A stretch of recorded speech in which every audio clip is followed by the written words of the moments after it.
بحیثیت مسلمان ہمارے اوپر اللہ تعالیٰ کا خاص فضل و کرم ہے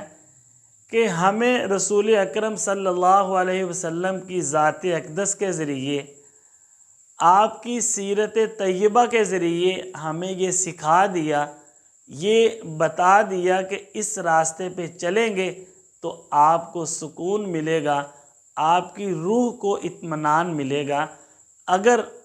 آج کے اس دور میں بھی کوئی بندہ نبی صلی اللہ علیہ وسلم کے کسی طریقے کو، کسی سنت کو اپناتا ہے، کوئی بھی ایسا کام جو میرے نبی نے کر کے بتایا یا کرنے کا حکم دیا، اس کا طریقہ سکھایا،